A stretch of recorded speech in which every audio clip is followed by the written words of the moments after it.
एक दफा जब 14 वर्ष का ना जब वनवास पांडवों को दिया गया था, पांडु लोग जब वनवास में चल रहे तो एक समय ऐसा था कि द्वैत वन में चल रहे थे। और द्वैत वन में चलते चलते महारानी कुंती को प्यास लगी।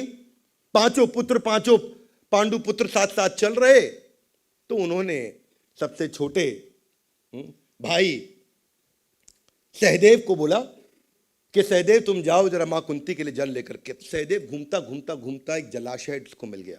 वो जलाशय पे पहुंचा। और जैसे ही पानी पीने लगा, वहां एक बगुला पेड़ पे बैठा और बोला, सहदेव रुक जाओ। उसने हाथ जोड़ा, बोला क्यों रुक जाऊं? बोला तुम्हें मेरे प्रश्नों का उत्तर देना होगा, नहीं तो जल पीने से तुम बेहोश। बगुले को देख के सहदेव हंसने लगा। उसने जल पी लिया, बेहोश हो गया। ये कथा सब लोगों को पता होगी, कई लोगों ने सुनी होगी कथा ये। पर इस कथा में था क्या? युधिष्ठिर वेट करते रहे, सहदेव नहीं लौटा तो नकुल को भेजा, नकुल नहीं लौटा तो भीम को भेजा, भीम नहीं लौटा तो अर्जुन को भेजा, और चारों के साथ यही हुआ। उस बगुले ने बोला मेरे प्रश्नों का उत्तर दो, नहीं तो तुम मारे जाओगे। उन्होंने बगुले पे ध्यान नहीं दिया, जल पीने लगा और चारों बेहोश हो गए, वहीं खत्म हो गए। चारों की मृत्यु हो गई। महाराज युधिष्ठिर हैरान हो गए, चारों भाई लौटे नहीं। मां कुंती को कहा, मां कुंती आप जरा यहीं बैठिए, आराम करिए, मैं तुरंत आया। ये भी नजदीक का जलाशय वही था, वहां पहुंच गए। जैसे ही पहुंचे चारों भाई इनको दिखे, और तभी आवाज आई एक बगुले की, बोला मैं यक्ष हूं। युधिष्ठिर जो तुम्हारे भाइयों के साथ हुआ वही तुम्हारे साथ भी होगा अगर तुमने मेरे प्रश्नों का उत्तर नहीं दिया तो। महाराज युधिष्ठिर ने प्रणाम किया, बोला पूछिए आप मुझसे क्या पूछना चाहते हैं। महाराज युधिष्ठिर में कोई भय नहीं, पूछिए मुझसे क्या पूछना चाहते हैं। तो हे युधिष्ठिर, एक एक करके उन्होंने कई प्रश्न पूछे कि सबसे बड़ा आश्चर्य क्या है संसार में। बोले अहानि अहानि भूतानि यमालयम गच्छन्ति पश्यन्नपि न पश्यन्ति। कि अहानि अहानि भूतानि, सब लोग आ रहे हैं जा रहे हैं, आ रहे हैं जा रहे हैं संसार में। यमालयम गच्छन्ति, सब यम आलय यानी कि यमराज के आलय यानी उनके घर भी जा रहे हैं। लेकिन फिर भी पश्यन्नपि न पश्यन्ति, कोई भी देख के भी नहीं देख रहा है कि मैं भी मरने वाला हूं। हर एक को लगता है ये मरा लेकिन मैं नहीं मरूंगा। एक एक करके उन्होंने कई प्रश्नों के उत्तर दिए युधिष्ठिर ने।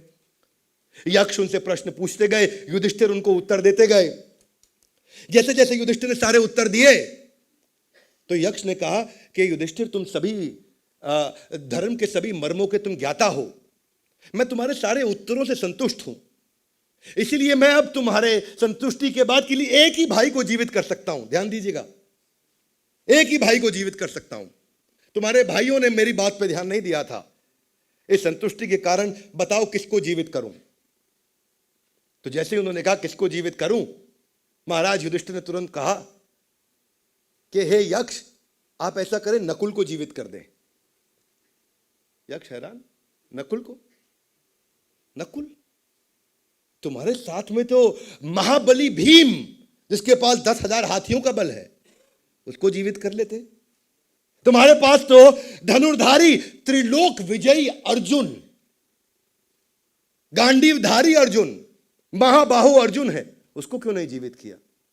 नकुल को क्यों जीवित करने के लिए चुना? तो वही युधिष्ठिर ने उत्तर दिया मुस्कुरा के कि हे यक्ष, धर्मात्मा पांडु की 2 पत्नियां थी, 2 रानियां थी। एक रानी माता कुंती जिसके हम 3 पुत्र, मैं युधिष्ठिर, मेरे भाई अर्जुन और भीम, और दूसरी महारानी थी माद्री। माद्री के 2 पुत्र नकुल और सहदेव। हे यक्ष, अगर जब माता कुंती का सबसे ज्येष्ठ पुत्र जीवित है तो धर्म के अनुसार माता माद्री का भी सबसे ज्येष्ठ पुत्र जीवित होना चाहिए, यानी कि आपको नकुल को जीवित करना होगा। भीम और अर्जुन से मुझे प्रेम है परंतु वो धर्म के विरुद्ध होगा।